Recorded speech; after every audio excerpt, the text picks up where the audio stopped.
Hello friends, अगर आप कर चुके हैं अपनी आईटीआई कंप्लीट तो आपके लिए जॉब पाने का एक बहुत ही खास मौका। तो सीएसआईआर ने निकाली है नई वैकेंसी। तो आइए इन वैकेंसी के बारे में जानने की कोशिश करेंगे। तो सीआईएसआर, जैसे कि आपने इसमें देख रहे हैं सीआईएसआर के बारे में।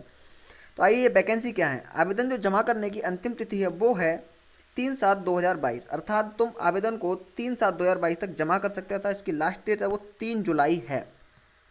तो इसने अपनी वैकेंसी निकाल दी। इसका कोई भी ऑनलाइन माध्यम से इसके फॉर्म जमा नहीं होते। इसका जो हेड क्वार्टर है वो इसका हेड क्वार्टर है नई दिल्ली में। तो इसके जो फॉर्म जमा होते हैं वो ऑफलाइन मोड में जमा होते हैं। तो आइए हम जानेंगे कौन कौन सी ब्रांच के बारे में इसने वैकेंसी निकाली और उसके लिए क्या क्या हमें रिक्वायरमेंट चाहिए, क्या क्या क्वालिफिकेशन चाहिए। तो स्टार्ट करते हैं हम अपनी वीडियो को। तो सबसे पहले जो पदनाम है वो टेक्नीशियन के बारे में बात करेगा। टेक्नीशियन अर्थात तकनीशियन भी बोलते हैं ना। इन्होंने सिर्फ कुल 79 वैकेंसी निकाली है। इसमें अनरिजर्व्ड 32 है। इसमें सारे वैकेंसी की डिटेल्स की हुई है, कौन से ओबीसी कितनी, जनरल की कितनी और अनरिजर्व्ड की कितनी। स्तर 02 की बात करें तो 19,900 से लेकर 63,200 सैलरी है, वेतन स्तर है। लेकिन हमें जो मूल वेतन मिलेगा वो 19,900 रुपये मिलेगा। कुल परिलब्धियाँ 33,448 प्रतिमाह। आपकी आयु सीमा 28 वर्ष से अधिक नहीं होनी चाहिए, जो भी 3/7/2022 को, जो अर्थात 3 जुलाई को। बात करेंगे आगे। अगर आपने इलेक्ट्रॉनिक्स के क्षेत्र में आईटीआई की है तो इसके लिए आपको टोटल 17 वैकेंसी है। एक पद बेंच मार्क अर्थात एक पीडब्ल्यूडी के लिए है। इसमें आपको क्या लिख रहा है, 55% अंकों में एसएससी या 10वीं कक्षा में समकक्ष इलेक्ट्रॉनिक मैकेनिक ट्रेड में आईटीआई क्या होना चाहिए, आईटीआई सर्टिफिकेट या स्टेट ट्रेड सर्टिफिकेट होना चाहिए आपके पास। तो आपके पास अगर आईटीआई सर्टिफिकेट है तो आप इसके लिए अप्लाई कर सकते हो। तो बात करेंगे नेक्स्ट की। विज्ञान विषय के ये भी एक तरीका है। 2 वर्ष का पूर्णकालिक अनुभव होना चाहिए आपको। 2 वर्ष का पूर्णकालिक अनुभव या 3 वर्ष का इलेक्ट्रिकल में कार्य अनुभव होना चाहिए, तो भी आप इसमें फॉर्म डाल सकते हैं। बात करेंगे अगर इलेक्ट्रिकल की, तो इलेक्ट्रिकल में भी इसने जो नेशनल अप्रेंटिस का सर्टिफिकेट है, अर्थात इसमें भी आईटीआई या स्टेट ट्रेड के बारे में बात की है।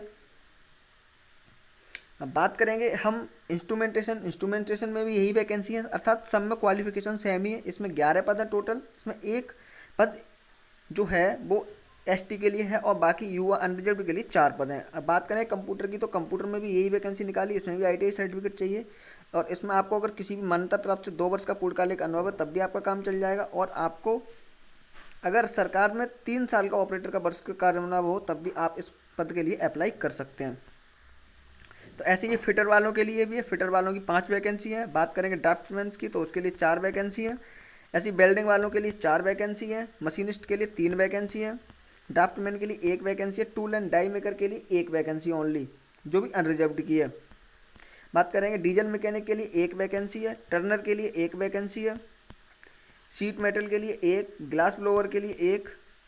अब बात करते हैं इसके लिए क्या क्या हमारी कंडीशंस हैं। तो बेंचमार्क या पीडब्ल्यूडी के लिए क्या, अंधापन या अल्पदृष्टि, ये जो इतनी जो दिखाई दे रही है पीडब्ल्यूडी वालों के लिए इतने होने चाहिए।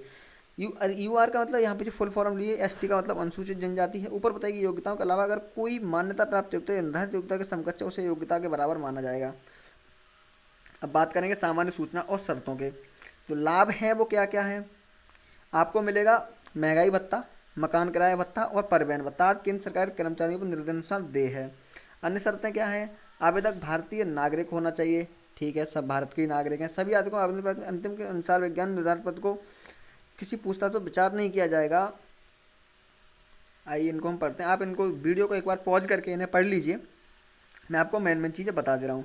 इसमें जितनी भी चीज़ें लिखी हैं ये उन्हें पढ़ने में बहुत टाइम लगेगा। आपको जो छूट दी जाएगी वो अगर आप एससी जनरल से बिलोंग करते हो तो आपको 5 वर्ष की, और अगर ओबीसी से करते हो 3 वर्ष की आपको आयु में छूट दी जाएगी। बात करेंगे चयन प्रक्रिया, ये सबसे इंपॉर्टेंट है। तो चयन प्रक्रिया के लिए आपको अंतिम मेरिट सूची प्रतियोगी परीक्षा में उम्मीदवारों के प्रदर्शन के आधार पर तैयार की जाएगी। इसमें क्या, मेरिट के आधार पर आपका चयन किया जाएगा। जो परीक्षा का मानक होगा वो एसएससी होगा या आईटीआई या 12वीं कक्षा होगा। प्रश्नों की कुल संख्या 1 से 50 होगी। समय 2.5 घंटा होगा। ओएमआर या कंप्यूटर आधारित परीक्षा होगी जो बहुविकल्पी होगी। बात करेंगे परीक्षा का पाठ्यक्रम, तो मानसिक योग्यता परीक्षा के 50 प्रश्न होंगे जिसके 100 अंक होंगे और इसमें कोई नेगेटिव मार्किंग नहीं होगी। बात करेंगे अगर पेपर 2, तो पेपर 2 में सामान्य जागरूकता और अंग्रेजी का होगा। 25-25 प्रश्न होंगे। अधिकतम अंक 75-75 होंगे और 1-1 अंक की नेगेटिव मार्किंग होगी। कितनी, 1-1 अंक की। बात करेंगे पेपर 3 की, तो इसमें 50 प्रश्न होंगे। प्रत्येक अंक 3 अंक का होगा और 1 की नेगेटिव 1/3 की नेगेटिव मार्किंग होगी। आपको आवेदन कैसे करना है, तो आवेदन के लिए आपकी जो फीस होगी वो 100 रुपये होगी। आपको जो फॉर्म होगा वो इस एनपीएल इंडिया वेबसाइट से डाउनलोड करना है और डाउनलोड करने के बाद आपको इस फॉर्म को फिल करके इसमें सारे डॉक्यूमेंट्स को अटैच करके आपको इसे लिखा हुआ डाक द्वारा प्रशासन, आपको डाक द्वारा कहाँ भेजना है? डाक द्वारा मैं आपको बता दे रहा हूँ, इस पते पर। तो आपका जो पता है वो है डॉक्टर के.एस. कृष्णन मार्ग, नई दिल्ली के पते पर भेजें, ताकि जो कि 3/7/2022 से पहले वहाँ पर पहुँच जाना चाहिए। ऐसा नहीं आप 3/7 को ही भेजें तो वहाँ पहुँचेगा नहीं, क्योंकि 3/7 तक तो वैकेंसी मतलब ख़त्म हो जाएंगी। बात करते हैं आगे। प्रयोगशाला में आवेदन प्राप्त करने की अंतिम तिथि 3/7/2022, अर्थात आपको उससे पहले ही भेजना चाहिए। आपको मतलब जून में ही भेज देना चाहिए फॉर्म, जिससे 3 तारीख तक वहाँ पहुँच जाए, क्योंकि 3 दिन में तो पोस्ट ऑफिस में पहुँचाने में भी टाइम लगता है। आपका जो डिमांड ड्राफ्ट है वो 100 रुपये का लगेगा, और आपको फ़ोटो वगैरह, आपकी इसमें वैकेंसी की पूरी डिटेल आपको मिल गई होगी। तो आपको पता है कि इसका जो फॉर्म है वो ऑफलाइन मोड में भरा जाएगा। आप फॉर्म को डाउनलोड कर लीजिए और उसको भर के उससे सारे डॉक्यूमेंट्स को अटैच करके इस वाले पते पर भेज दिए। मैं यहाँ क्लियर कर दे रहा हूँ इस वाले पते को। ठीक है, तो आपने सारी बातें समझ ली होंगी। तो ऐसी वैकेंसी की डिटेल्स को जानने के लिए हमारे साथ बने रहिए और हमारे यूट्यूब चैनल को सब्सक्राइब कीजिए। धन्यवाद।